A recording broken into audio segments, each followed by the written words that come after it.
Ignition sequence starts. 6, 5, 4, 3, 2, 1, 0. Liftoff. We have a liftoff.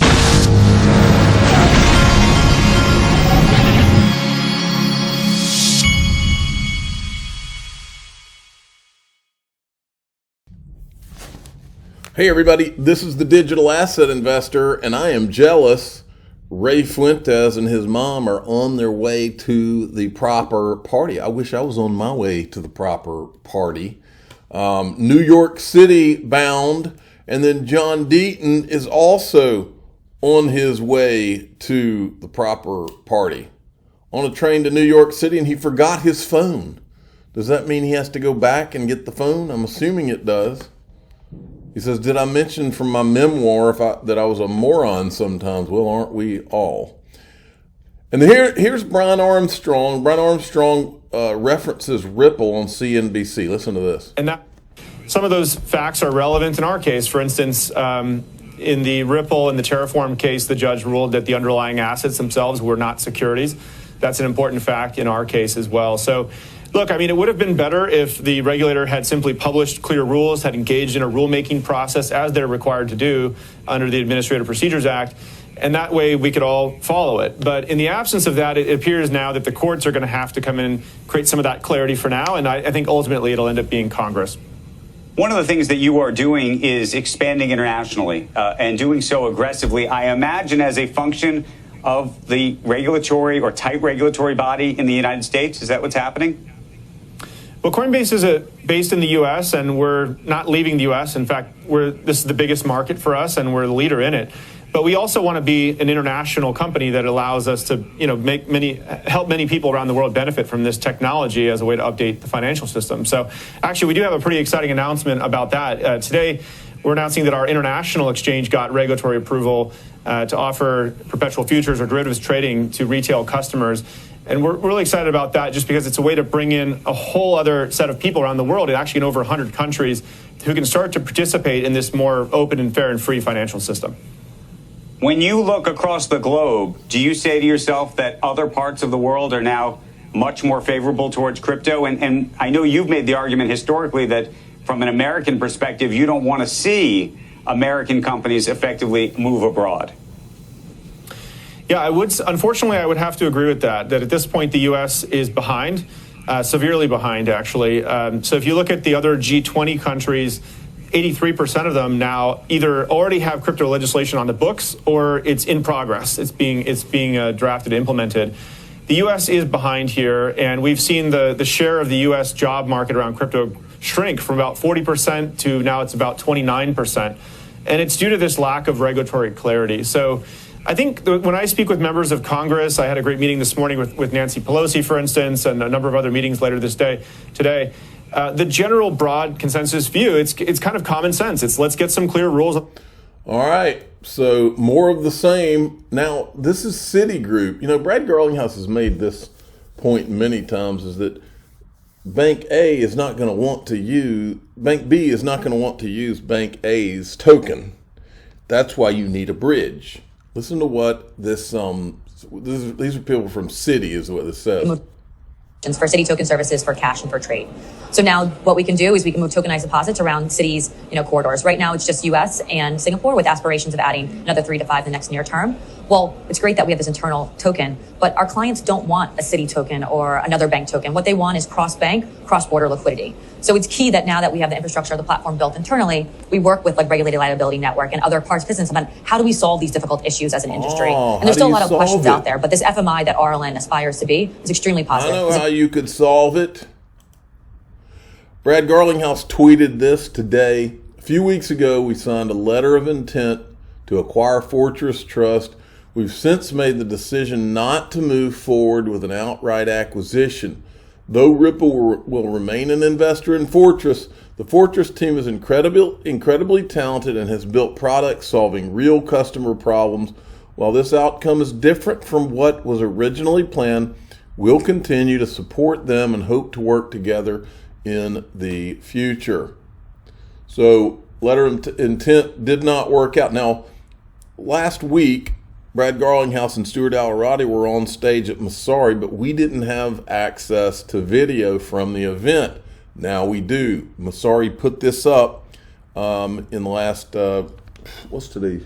Anyway, they put this up here in the last few days. So I'll play some of, I'm not going to play all of it, but you should go to @Masari Crypto and watch the whole thing. Watch this. There's no question that this was a victory, like a big victory. Yes. You know, everything the SEC cares about, they lost. Yes. You know, a freight train was driven through Gensler's argument that all these are securities. Well, now we very clearly have a federal judge saying XRP is not a security. And look, I know we've talked about this, but I'll remind people, you know, when we first got sued, which was almost 3 years ago, a lot in the industry were like, oh, you know, Ripple's different, XRP's different. And we said at the time, like, this is an attack on the whole industry. Yeah, and we did. And I think we finally have come around to realize that. And I think we fought it on behalf of the whole industry.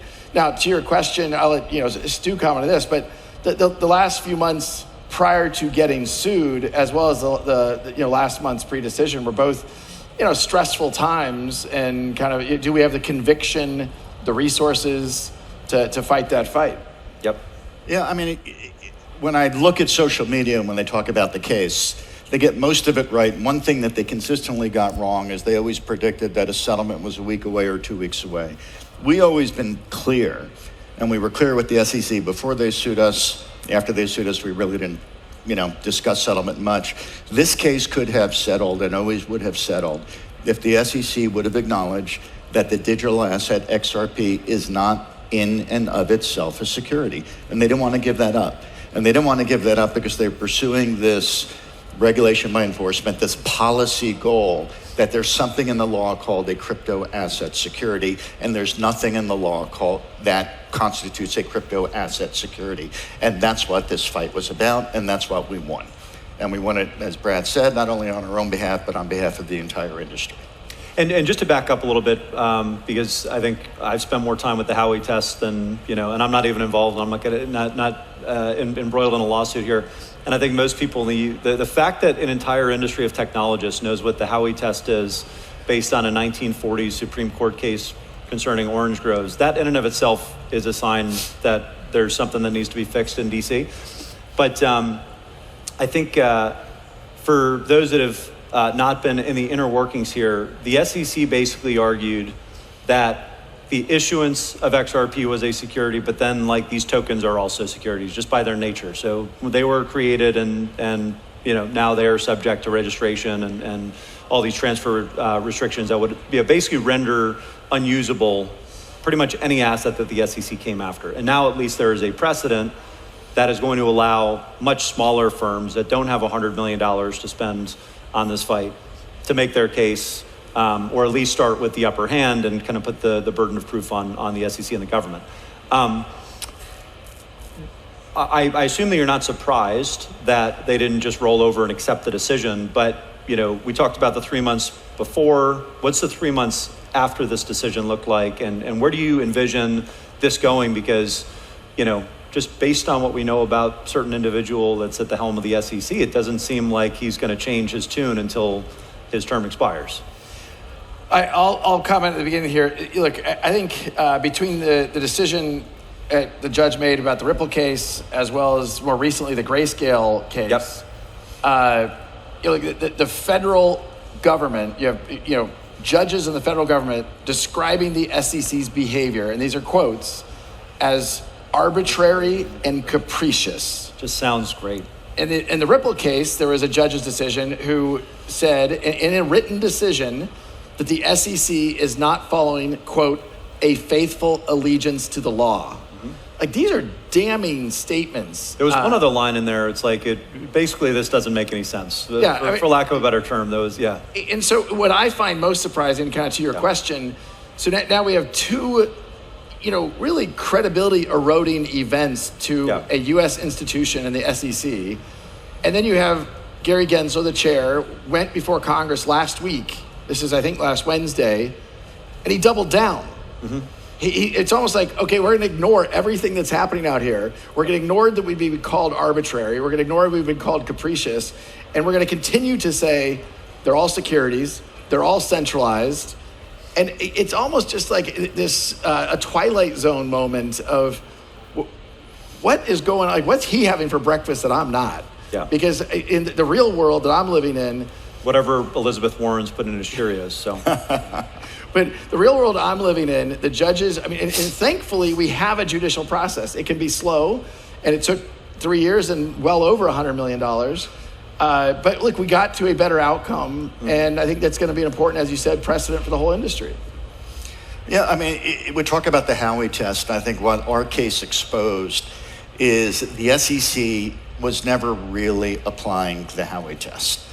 And in their prior cases, look, they settle a lot of cases and they like to wave those around as victories. Those aren't victories. That's just, they have too much leverage and people can't afford to fight them, so they pocket that.